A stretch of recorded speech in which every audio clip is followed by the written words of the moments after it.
Bonsoir, Hilaire de Crémier. Vous allez aborder la question importante des institutions françaises. Parce que la question qui se pose et qui est centrale aujourd'hui, c'est qu'est devenu le débat politique en France, alors qu'il n'y a plus les partis politiques, les leaders ont disparu, les corps intermédiaires ont disparu. Qui représente la population, les gens qui ont des difficultés, les gens qui ont des problèmes. Voilà. Quels sont les représentants des Gilets jaunes, par exemple? Il n'y en a pas. Et il ne peut pas y en avoir. Dans le cadre actuel de nos institutions, il ne peut pas y en avoir. Et c'est un vrai problème de légitimité qui est en train de se poser en France. Dans le fond, la seule onction politique qui subsiste, ou dont on croit qu'elle subsiste, c'est l'élection présidentielle. Et tout est ramené uniquement à l'élection présidentielle. C'est-à-dire que la France est constituée non pas par une pyramide dont le sommet serait rempli. En réalité, c'est un vide. Pourquoi? Parce que tout le monde pense à l'échéance suivante. Et en réalité, celui qui est en place lui-même ne pense qu'à l'échéance suivante. C'est une béance.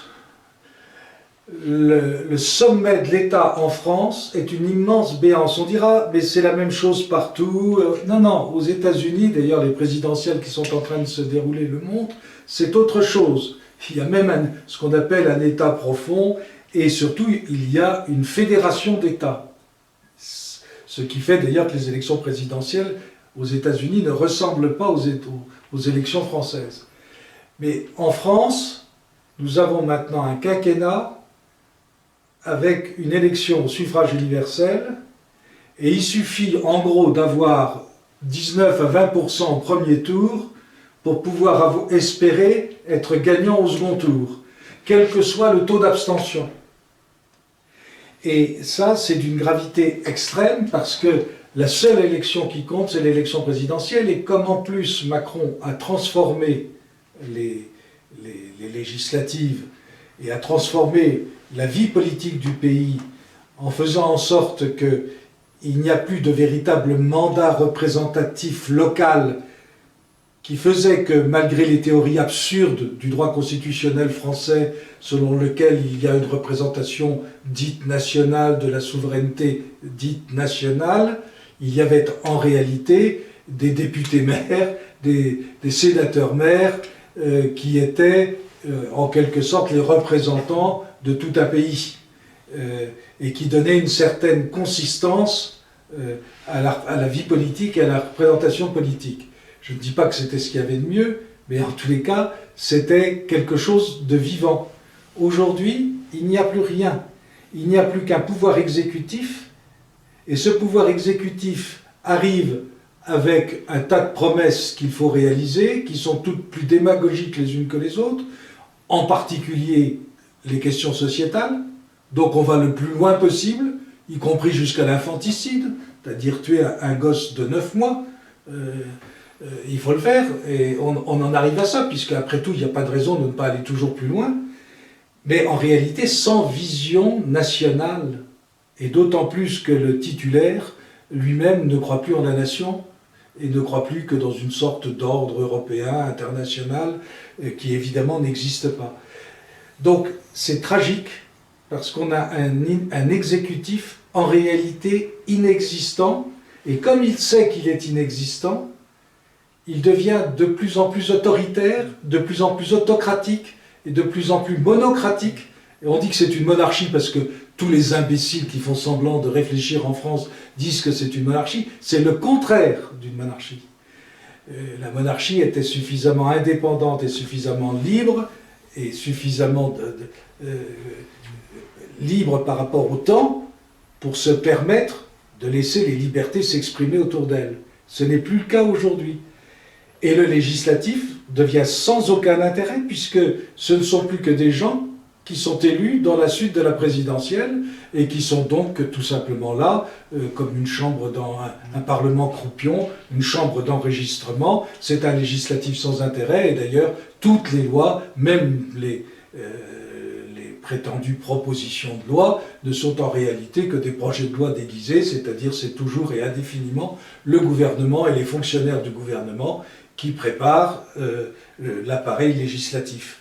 Et quant au pouvoir judiciaire, eh bien maintenant, on le sait, puisque les plus hauts fonctionnaires, maintenant à la retraite, expliquent eux-mêmes dans le Figaro et à longueur de colonne dans les journaux que le pouvoir judiciaire a pris une telle importance en France et dans le cadre européen que le pouvoir exécutif et le pouvoir législatif français ne représentent plus rien. Et tout est fait pour rendre absolument inefficace toute politique qui aurait une prétention nationale en France. Tout est fait. Et ça, c'est les abandons de nos hommes politiques. Sont coupables de manière dramatique, bien sûr les Mitterrand, mais après surtout les Chirac, les Sarkozy, les Hollande et les Macron qui ont tout remis et qui se sont dédouanés de cette façon-là et qui se retrouvent pour Macron, quant à lui, devant un problème énorme, parce que tout à coup il faut faire vivre la France, que ce soit en face de la pandémie ou que ce soit en face du terrorisme, et qui n'a plus de moyens à son service, ou pratiquement plus de moyens. Alors il s'enferme dans un bunker à l'Élysée, et de là il essaye de décider des choses qui évidemment sont toutes complètement temporaires. Tout le monde sait que dans 2 ans, il repasse devant le corps électoral. Il y a quelque chose de dramatique et nous allons vers un effondrement. Alors comme l'effondrement sera d'abord économique, financier, voire monétaire, eh bien, il se poursuivra en effondrement social et certainement politique. D'ailleurs, Édouard Philippe, notre ancien Premier ministre, l'autre jour l'a dit, on ne sait pas si c'est avec une certaine délectation, il annonçait cette tempête politique comme avenir pour la France. Oui, c'est mais il ne s'en sentait absolument pas responsable apparemment. Il pensait que peut-être ce serait une occasion de dire qu'il était là. Et on en est là, parce qu'en France, ce n'est que ça. Tempête, je suis toujours là, et je peux prendre la barre, et entre nous, on peut dire cette chose-là. Voilà une bande de gars, vous avez des gendarmes qui leur ouvrent leur portière d'auto, qui se mettent au garde à vous. Aucun d'entre eux n'a jamais assumé une véritable responsabilité. Ils ne savent pas ce que c'est que le danger de la vie.